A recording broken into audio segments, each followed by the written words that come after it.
When most people hear the word exercise, they think of something very specific. They think of a gym.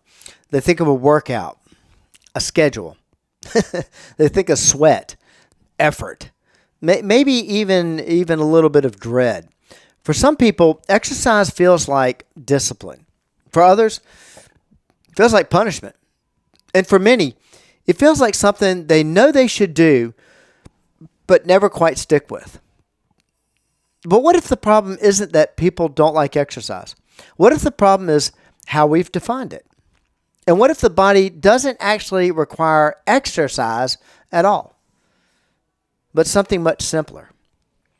Something we've been slowly removing from our lives today on the Personal Age Fitness Podcast.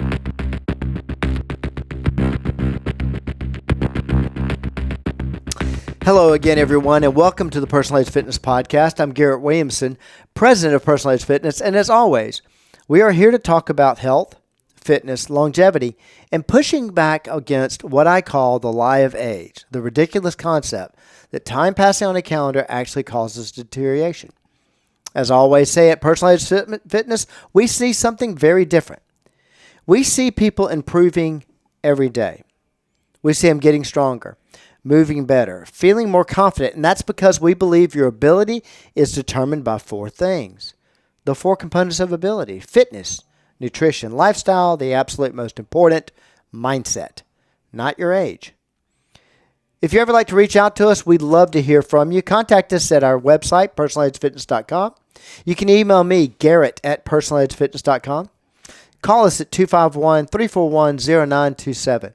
And you can always follow us at Personal Age Fitness Facebook page, where we post all our podcast episodes and much more. And today we're going to challenge something that almost everyone believes.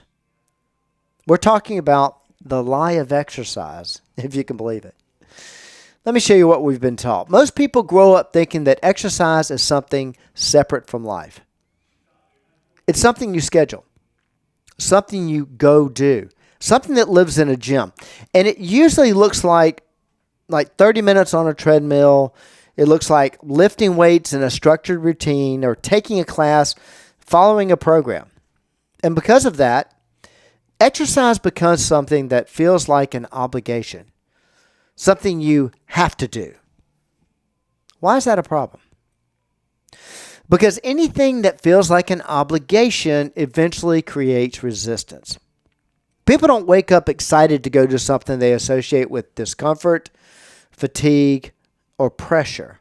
And over time, that resistance builds. And eventually, they stop. Let's dive into the research.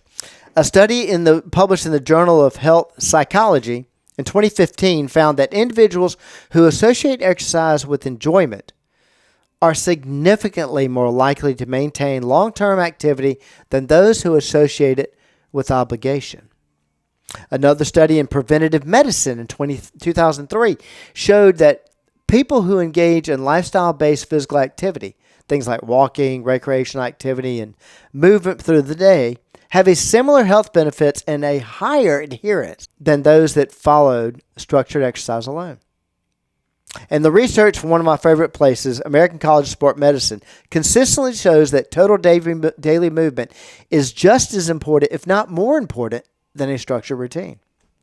The body doesn't know the difference between a workout, a game, a walk, a hike, a sport. It only knows movement, activity. The brain absolutely knows the difference. And the brain is what determines whether you'll keep it going. So that's why we're focusing on that mindset part. Now, quick reminder, if you're just joining us, this is the Personal Age Fitness Podcast, and today we're talking about the lie of exercise. If you'd like to reach us, you can contact me at personalagefitness.com. You can contact me personally on my email at garrett at personalagefitness.com. And you reach out to us on our phone at 251-341-0927. And as always, if you're enjoying this discussion, look forward to my upcoming book, The Lie of Age. The truth that deterioration is determined by fitness, nutrition, lifestyle, and mindset, and is totally controllable. What do we do as kids? Think about kids who move.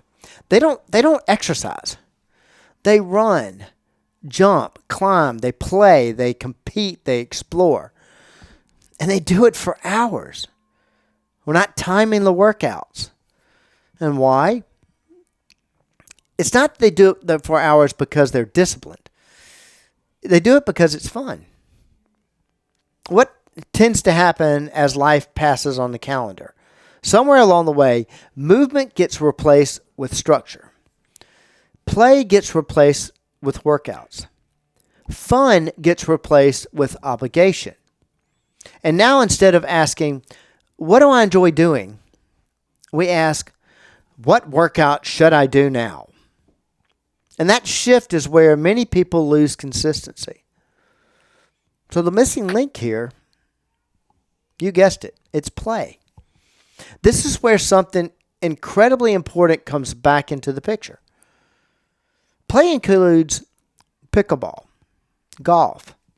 It includes tennis, swimming, dancing, hiking, recreational sports. These activities, they keep you moving. They keep you engaged. One of the biggest reasons they do that is because they're social and they keep you social. And most importantly, they keep you coming back because you enjoy them. What actually works? Structured exercise is not bad. Obviously, we have that here at Personalized Fitness. It's valuable. Strength training is critical. Cardiovascular work is important.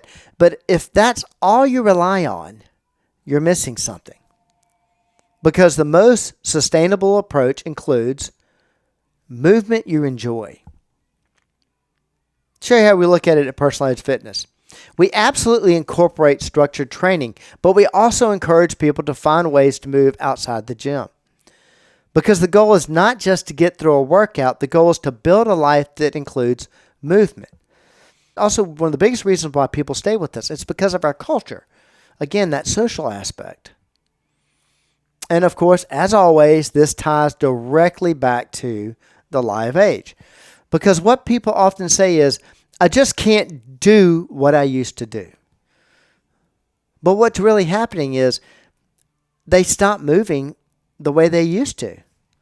Less activity, less play, less exploration, less spontaneous movement. And over time, the body adapts to that.